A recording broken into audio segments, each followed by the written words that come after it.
नमस्कार दोस्तों, बहुत बहुत स्वागत आपका एक बार फिर से मेरे YouTube चैनल ज्योतिष धाम पर। और आज मैं आपसे बात करूंगा होली फेस्टिवल। देखिए, आने ही कुछ ही दिनों में हमारे सामने होली फेस्टिवल आने वाला है और इस पे किस तरह के उपाय मैं आपको बताने जा रहा हूं कि कहाँ कहाँ पे आप थोड़ी थोड़ी सी प्रॉब्लम अपनी लाइफ में सेव करते हैं। ये बेस्ट टाइम होता है जिस वक्त पे तंत्र क्रिया, या आप कह लें कि जिस तरह के लोग नज़र दोष के उपाय करते हैं या एक दूसरे के ऊपर कुछ एंटी इफेक्ट देने वाले उपाय करते हैं, तांत्रिक भी अपने इस समय पूरे पीक पे होते हैं, क्योंकि वक्त और हवाएं उनका पूरा साथ देती हैं। तो उनसे बचने के लिए आपको क्या उपाय करने हैं, और उसके साथ ही आप अगर कुछ ना कुछ प्रॉब्लम अपनी लाइफ में फेस कर रहे हैं तो होलिका दहन का जो टाइम होता है, जो होलिका की अग्नि होती है, उसमें कुछ उपाय करके आप अपनी लाइफ को बड़ा स्मूथ कर सकते हैं और दोबारा से खुशियां आपके जीवन में लौट सकती हैं। दोस्तों, यहाँ पे मैं आपको पहला उपाय बताने जा रहा हूँ कि एक उपाय है कि अगर आपको ऐसा लगता है कि लाइफ में किसी ने आपके ऊपर तंत्र क्रिया की हुई है, आपको लगता है कि जब भी जीवन में कुछ खुशियाँ आती हैं, घर में कोई खुशियाँ आती हैं, कोई फंक्शन होता है, तो आपकी अपनी लाइफ पार्टनर या घर में किसी बड़े बुजुर्ग या कुछ ना कुछ अनबन हो जाती है किसी रिश्तेदारी में, तो आपको लगता है कि कहीं ना कहीं प्रॉब्लम फेस आप कर रहे हैं, तो आपको ये उपाय अब करना है। जब भी होलिका दहन की जो अग्नि होगी, उसके अंदर आपको थोड़ा सा देसी घी, 2 लौंग, एक बड़ा पतासा, कोशिश कीजिएगा पतासा बड़ा मिल जाए, नहीं तो छोटा भी चल जाएगा, एक सिंगल लेना है आपको, और साथ में थोड़ी सी मिश्री, 2 चम्मच जितनी मिश्री आपको लेनी है। ये सारी चीज़ें आपने होलिका दहन की अग्नि में डाल देनी है। और जब आप उसमें नेक्स्ट डे जाएंगे, ये आपने उस समय तो डाल दी, जब अग्नि वो शांत हो जाएगी, वो राख बन जाएगी, आपको फिर नेक्स्ट डे जाना है और वो थोड़ी सी राख लेके आनी है। आप वो राख को चांदी की ताबीज में अपने गले में धारण कीजिए और पहन के रखिए। तो आप देखेंगे कुछ ही दिनों में अगर आपके ऊपर किसी ने कुछ बैड इफेक्ट किए हुए हैं, तंत्र क्रिया की हुई है, तो आपको उससे निजात मिलनी स्टार्ट हो जाएगी। और साथ में ही हम लोग कहते हैं ना, कई बार हमें बड़ी जल्दी नज़र लगती है, तो उस नज़र से बचने के लिए भी आपको नज़र लगने भी बंद हो जाएगी। ये उपाय कोई भी कर सकता है। आप अगर चाहें कि आपके बच्चे को नज़र लगती है या कोई उसको बैड इफेक्ट ना कर दे, तो भी आप ये ताबीज़ अपने बच्चों को भी पहना सकते हैं।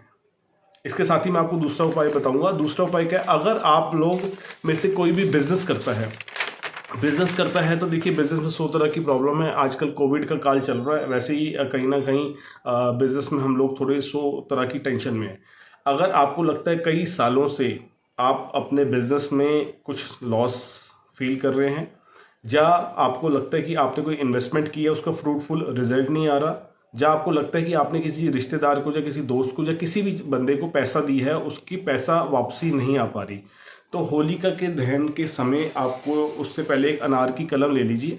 अनार की कलम से जहाँ पे भी होलिका जल रही हो, वहाँ पे आपने उसका नाम लिखना है। उस पर थोड़ा सा हरा गुलाल ले जाइएगा, वो हरा गुलाल छिड़क देना है।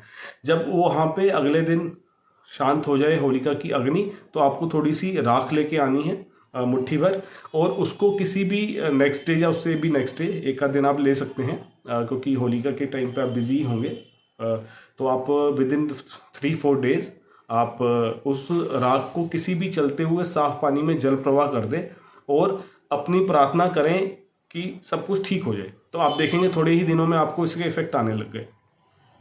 दोस्तों, पहले ऐसा कहते थे, आज से कुछ साल पहले, कि प्रॉब्लम सिर्फ बिजनेसमैन को होती है, बिजनेसमैन 100 तरह के अड़ंगों से निकल के अपना काम करता है। लेकिन नहीं, आज की डेट में सेम प्रॉब्लम जॉब वालों को भी होने लगी है। आप देखेंगे इस टाइम पे कितने लोगों की जॉब चली गई है।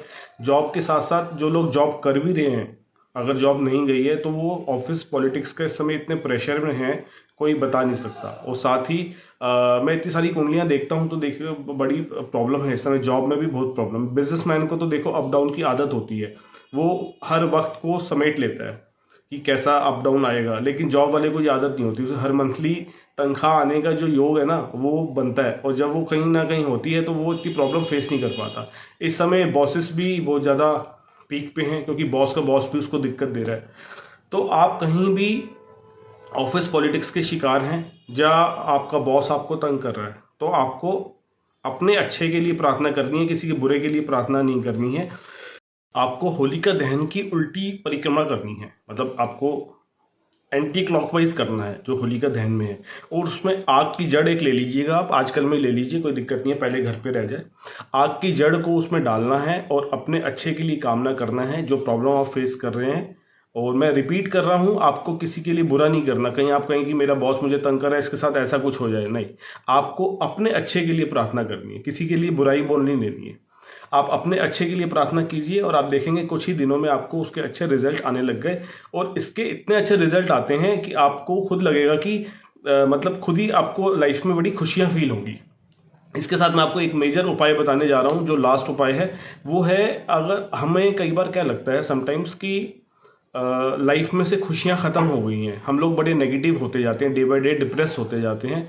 होता क्या है कि घर पे आओ तो घर उदास लगता है, ऑफिस जाओ तो ऑफिस उदास लगता है, जब हम बिजनेस करते हैं तो वहाँ पे उदासी। तो हर जगह से ही हमारे नेगेटिविटी ने हमारे दिमाग को जड़ पूरा पकड़ लिया होता है और हमें लगता है कि हमारे जीवन में किसी भी तरह की खुशियां नहीं रह गई हैं।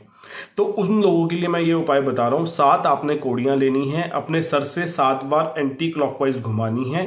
जहाँ पे भी होली का दहन होगा आपने वो कोड़ियाँ वहाँ पे डाल देनी है और अपनी खुशियों के लिए प्रार्थना करनी है।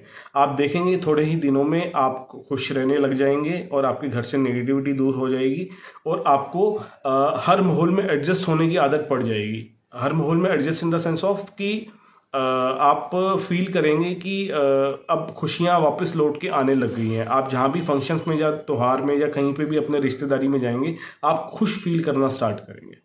दोस्तों, होली का त्यौहार बिल्कुल सर पे है और मैं चाहूँगा कि जिसको इन उपायों की नीड लगती है वो ये उपाय ज़रूर करें और साथ में ही डिस्टेंस थोड़ा सा मेंटेन करें, क्योंकि कोविड की सेकंड टाइम दोबारा से पीक पे आ रहा है और डे बाय डे केसेस बढ़ते जा रहे हैं। तो सुरक्षित रहें, बच्चों को सुरक्षित रखें। किसी भी तरीके से मैं भगवान से प्रार्थना करता हूँ कि आप किसी भी बीमारी से बच के रहें। साथ में होली की बहुत बहुत शुभकामनाएं।